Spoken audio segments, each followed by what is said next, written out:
Welcome, my dear students of class 9, to this English class with me, your tutor, Atsinyo Sekose.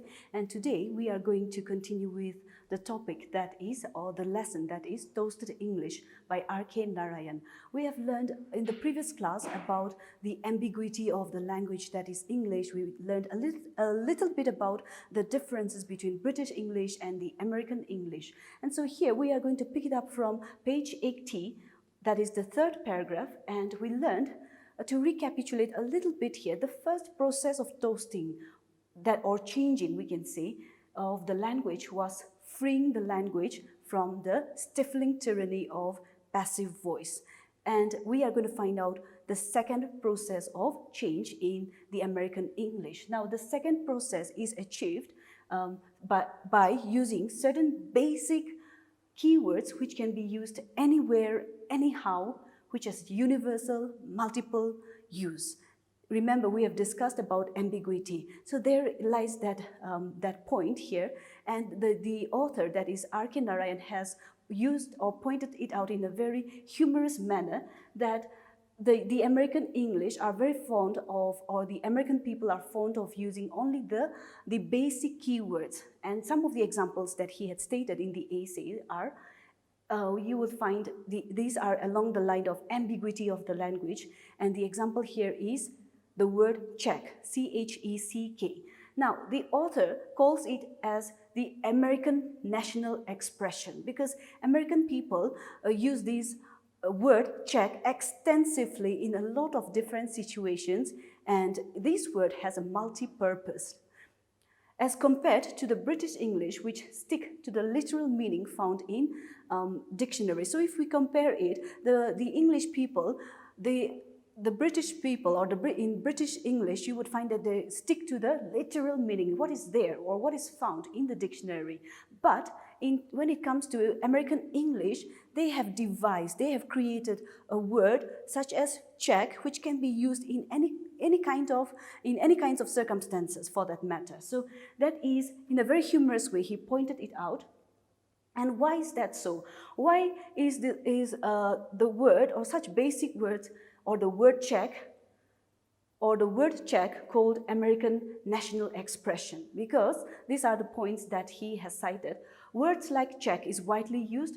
It can be used, it has multi-purpose that can be used in different kinds of situation or context. We have also learned about context. Then the American uses it anywhere. This expression is so devised that one may blindly utter it and still find that it can be usable. So you may find, in other words, he pointed out in a very humorous manner that it has so much multiple, very different meanings that you would be able to use it for different kinds of occasions. And if you are hard up on words, or if you are lost for words, if you just simply say check, people will still understand in America. Why? Because it has so many meanings, it can be used in different ways. So another example that he has cited with regard to the word check is example, I'll check, which means I'll find out.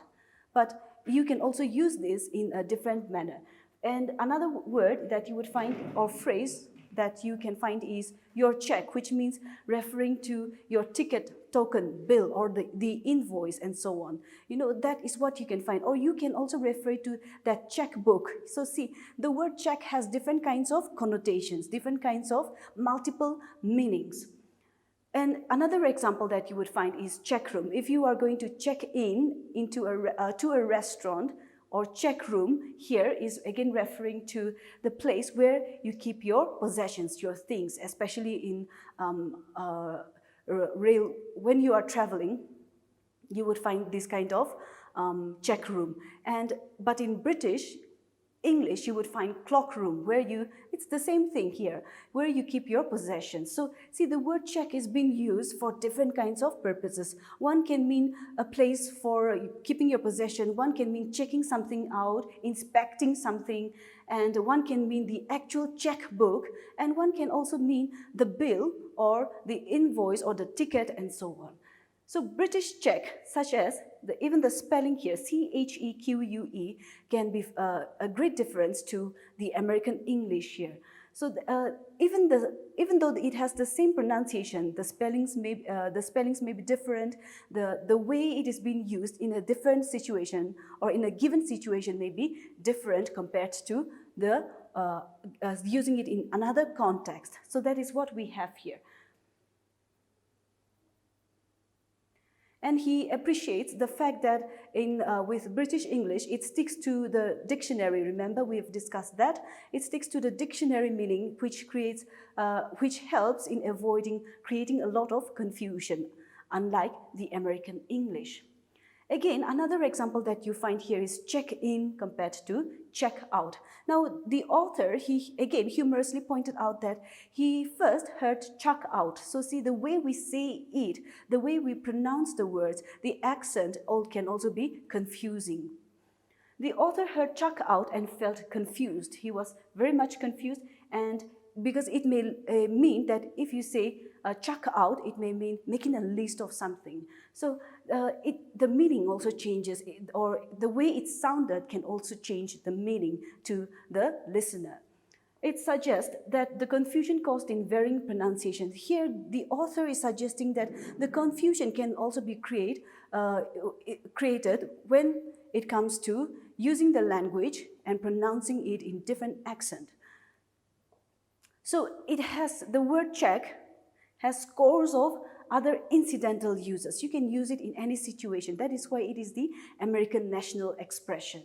If you are hard up on a noun or verb, you may safely utter the word check and feel confident that it will fit in. And in a very humorous way, again, if you are lost for words and if you find yourself in a situation where you do not know what to say, just simply say check and people will understand, because it has so many multiple purposes that people would take it for something else.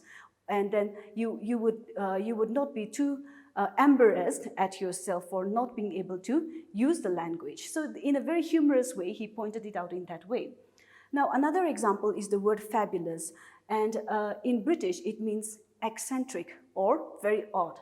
So he pointed out, I heard a lady in Wisconsin declare, oh, those cats of mine are fabulous. So in London or in British English, it would mean that if you use the word fabulous, it would mean that somebody is very eccentric or very odd, very stupid or very odd, behaves in a very a different manner, we can also say. That is the meaning of the word fabulous. But today, if we think about it, if you say fabulous to your friend, you are actually complimenting your friend, paying a compliment, suggesting that the person looks beautiful and so on. But see, the context also changes. When the context changes, the meaning also changes, and that is what we find in British English and American English.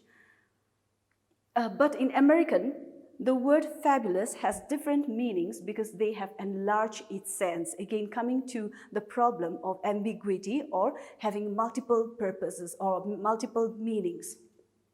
It could be anything from a compliment to insinuation, which means suggestion that so-and-so displays a mild form or charming lunacy. So in another circumstance, or for the listener, if you say that, if you use the word fabulous, the listener might be offended because they might think that you are saying that they are crazy, they are mad, or a person, the listener, we can also say, who received that word, if her understanding or his understanding is that the word fabulous is a compliment, which means he or she is looking beautiful. So see, it also depends a lot, varies a lot in the context and the speaker as well as the listener. So that is some of the intricacies that he discussed, again, along with the word fabulous. Another interesting word is, or the process of transformation is found in the word okay. So as you can see in your text, we have one as in O and K, and so if we see it in this way, it means the same thing, but it is written in a different way. In fact, I would suggest that you take a look at the origin of this word okay. You would find that it has, incidentally, it has come to be accepted nowadays. Now, the first one is the abbreviated form O and K, and the second, the full word or the full letter, in fact. The author pointed out that the word is very comprehensive. It is very easy to understand and very easy to pronounce as well.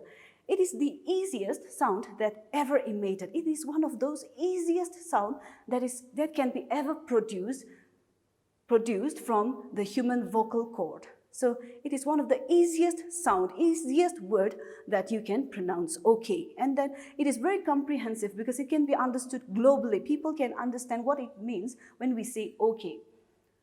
Okay is a self-sufficient word. That's why he calls it a self-sufficient word. And why? It does not need explanation. Can be used without the need to add words to support it. If you say okay to something, that means it is good, that means you agree, and you don't need to add a suffix. Remember, in our previous class, we have learned about suffix, words that comes after the actual word. You don't need extra word to give meaning to the word that is okay. Why? Because it is self-sufficient.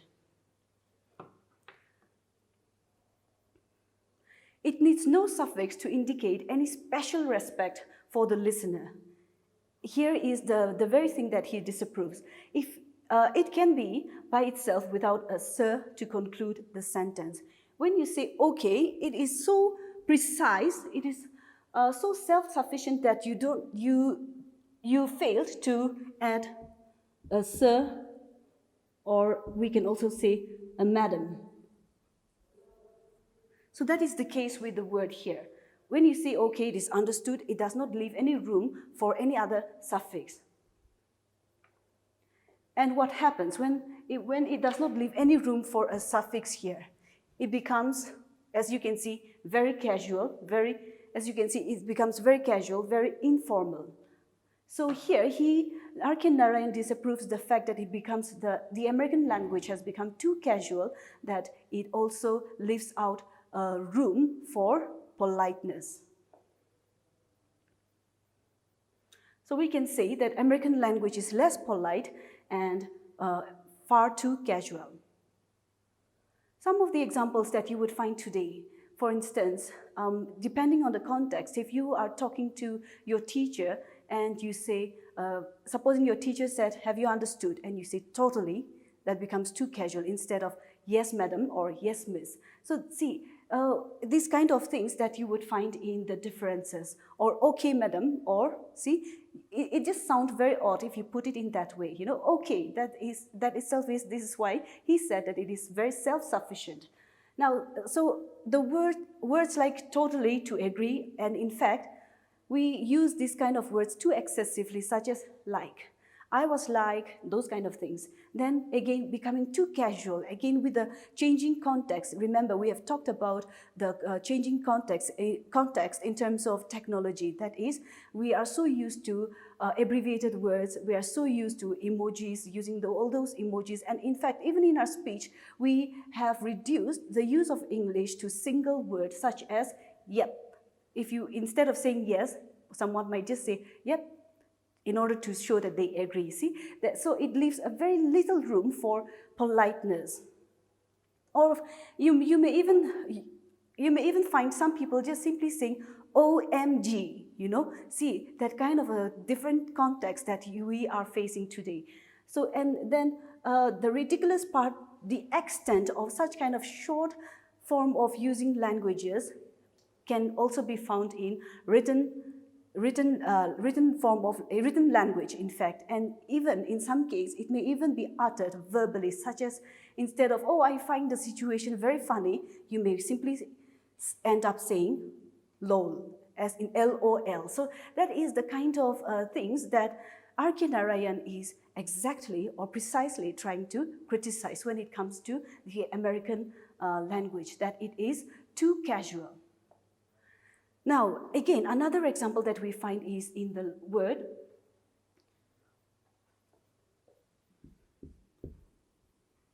yeah, or for some people, maybe you would prefer yeah, as in agreeing to something. So the same thing goes with this one. When you make it too casual in that way, it just does not leave any room for formal language or for politeness to add a suffix to it. You cannot just simply say, you can try saying it, yeah, sir, see, that it just sounds very odd. And so that, what is the reason here? That is what he is trying to criticize here. The reason is that the word yeah is uttered in a short base of the tongue, grunt, which almost snaps and further continuation of snaps any further continuation of a sentence. If you say the word yeah, it just does not leave you enough breath pause, or we can say enough time to continue with the next word. It is just a very grunting sound, a very a sound that is not nice to hear, we can also say. So it becomes very casual, and it just does not leave any room for suffix. The same case with okay. So here we find that the author approves the usage of yes compared to ye, because you cannot say yes sir, yes madam, or yes darling. You cannot put it in that way. It is far more polite and nice to hear yes sir, yes madam, or yes darling, and so on. So it is approves the usage of yes, which sounds better to a grunting sound like ye or ya. Okay. So in the fifth paragraph, we find here the refinements, in a very humorous way, the refinements or the changes that took place in the American language. And it has changed in the various way in different countries. You would find that 67 countries have English language as their official language. And it is very interesting to study, the author pointed out. For instance, if you are in London and on a London bus, you would find that the conductor would cry out, ticket, ticket, and so on. And what happened, if you are just simply sitting there, you would find that after he received the ticket, or after he received the fare, for that matter, he would say, thank you, sir, and so on. So if you are sitting there as a passenger, the amount of, or the number of times that the conductor said, thank you, you would be able to figure out exactly how many people are there in the bus. So that is the kind of a funny thing that you would also come across. Another incident or instance is that in Western country, if a receptionist asks you, can I help you? What do they really mean? They really mean, do you have any business here? They do not exactly or literally mean that they want to help you. What they are trying to ask you is that, what business, what do you want here, in fact? And the same thing goes with excuse me. If you are standing in a public place and someone come across and say, excuse me, they are not apologizing, but what do they really mean? They mean, what right do you have standing there? Why are you blocking the way? That's what it meant here. So see, the meaning of language or English language, it changes according to different context or situation. So it depends a lot on the social context. So excuse me might mean stand aside, get out of my way, or bid it, you know.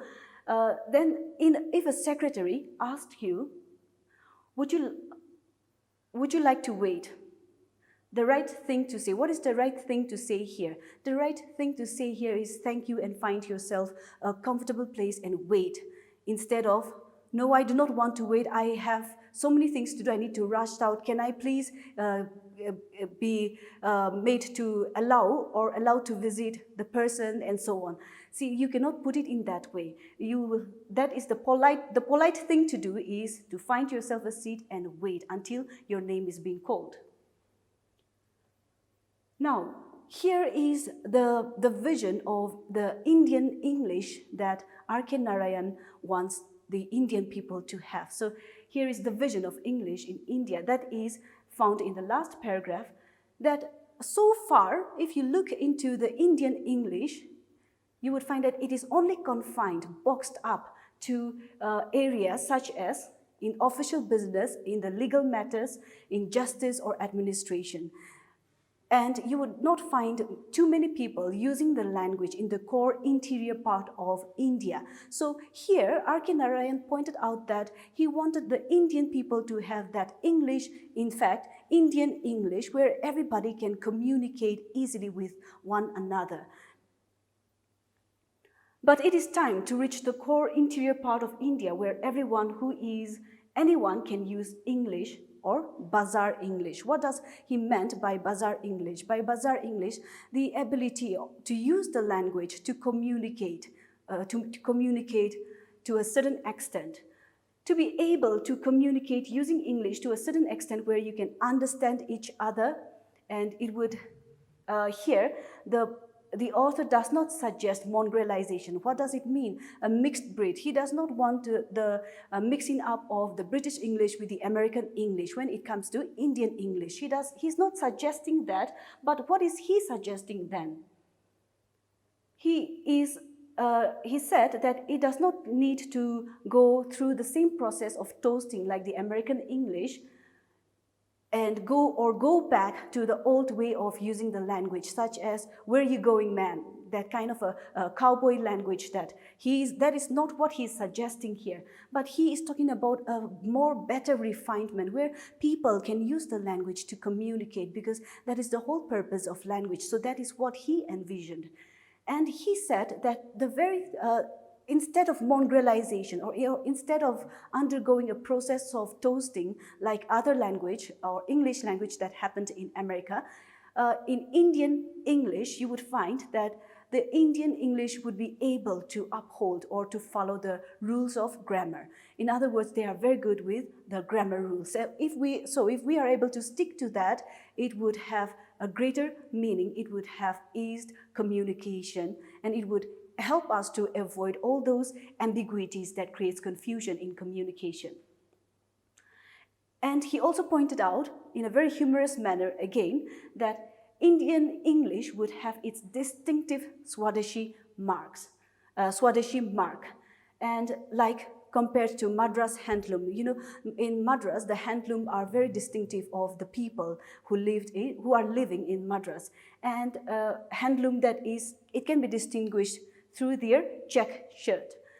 The same thing goes with the Tirupati doll. These kind of dolls are very distinctive, and you would find that similarly, you would find that in other kinds of states in India, you would find distinctiveness. In other words, he's also referring to the way we use the language. It would have its own refinement, the way we use it, the way we pronounce it. It would have its own accent, no doubt, but it will be able to follow the rules of grammars properly, which is why it will be able to ease communication, like I said.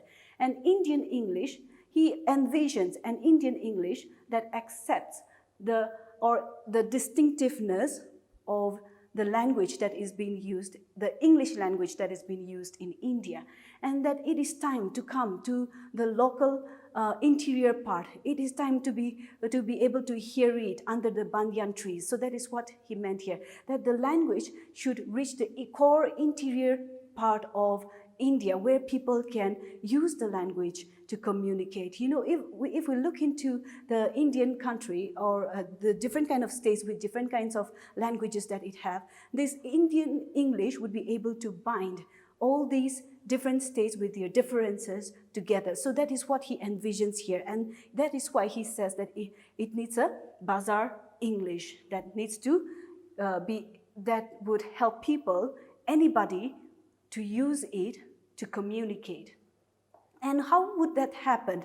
It depends on any practical person. He pointed it out again in a very humorous way and ended it in that manner. So with that, we have discussed the topic that is toasted English, and I'm sure you are by now able to figure out certain differences with the British English and the American English, and also the Indian English that we are using today.